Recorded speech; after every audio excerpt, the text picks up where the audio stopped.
While people travel far and wide to come to the Grainger County Tomato Festival, and we've met a number of people from all over East Tennessee and beyond here, they're also discovering that there's a whole lot more here than just the Tomato Festival. Yeah, Grainger and Union County are inviting folks to come on out and stay a while. Our 6 News reporter Naomi Hilmer finds out why. So the authentic experience that we have to offer is there's just a quietness to our county that people can really just disconnect from the crazy world out there. From the Cherokee Reservoir to Norris Lake, there are plenty of things to do in both Grainger and Union County. And with a rich history going back 230 years, a more recent Grainger County attraction is taking a trail through time. We have a kiosk in Blaine. We have several here in Rutledge. We have them in Bean Station, Thornhill, Washburn, and then on top of the mountain there's an additional one. So we're telling our story and the history of what has happened. From Civil War battles to historical figures and sites, Grainger County offers tourists a way to learn as they go, but it also offers a way to disconnect. You literally can stay on the lake. We have Greenlee Campground, we have VRBOs, Airbnbs, that kind of thing, and you can literally hear the lake wake up. And you can see the stars, and there's just an authentic quietness that I think people can really appreciate now. Similar to Grainger County, here in Union County, it's known for its recreation, with several state parks, forests, and campgrounds. Those who live and visit here say that one of the busiest attractions in the summer is right here at Big Ridge State Park's swimming area. Fishing, definitely boats.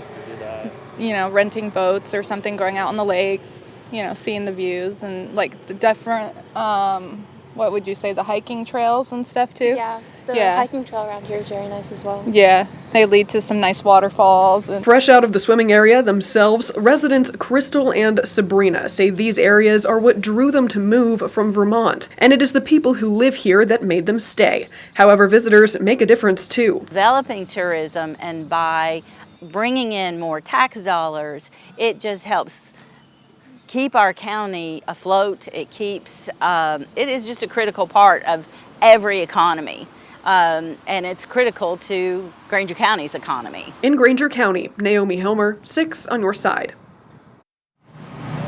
And the Director of Tourism and Development in Grainger County says they are working to make sure their towns are destinations of their own. Yeah, this includes revitalizing Rutledge, as well as plans for a hotel, more businesses and restaurants in the Bean Station area. And the great thing about living in East Tennessee, and you all know this, is that there are stories that give each of our counties their own unique identity. That is definitely true, and that's obviously holds for Grainger County, a history that goes well beyond the tomato. The story of Grainger County's founding cannot be attributed to just one person, but a group, rather a very large group of four-legged beasts. The buffaloes played a big part in establishing the history in East Tennessee. They came down the Holston River till they got to Bean Station. For 37 years, Ken Coffey taught junior high in Grainger County. Today, he's one of the area's leading historians, having written 4 books on Grainger County with a 5th on the way. You got to remember, this is Cherokee country. And the Cherokees traveled this buffalo path because it's hunting buffalo. Because later on, the Long Hunters traveled the same path because there's also hunting buffaloes. That same path would eventually bring a who's who of American history to Grainger County, and a stopover at the Bean Station Tavern.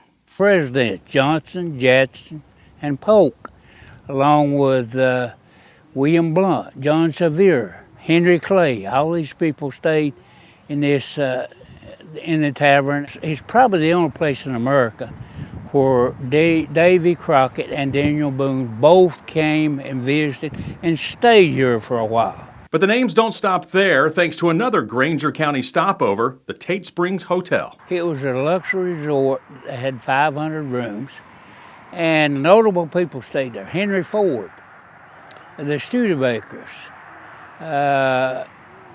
even Jesse James the Outlaw stayed there.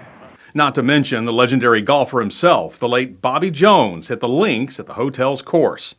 But it's worth noting the history of Grainger County goes well beyond its borders. One example can be found inside the home of Tennessee football, Neyland Stadium. W.S. Shields left Bean Station, moved to Knoxville, and started the banking business. He married a lady named Alice Watkins, and they was very prominent in establishing the football field at the University of Tennessee. That's why it's called Shields-Watkins Field. And that's just a snapshot of how a single county played such a huge part in not just East Tennessee history, but the entire country's, as showcased along the Veterans Overlook on Clinch Mountain. If you was in Virginia or the Carolinas, you came through this intersection down here. If you was in New Orleans, Louisiana, you came through this intersection. And coming from Virginia and the Carolinas, all they done is follow the buffalo trace. And that's all they did. By the way, one other note, we told you about it earlier, but if you missed it, because this is fascinating, of the 95 counties in this state, there's only one named after a woman, and that is Grainger County. Yes. Yeah. So named after the wife of William Blount. So again, it's the only one named after a woman. It is named after Mary Grainger Blount. How about that?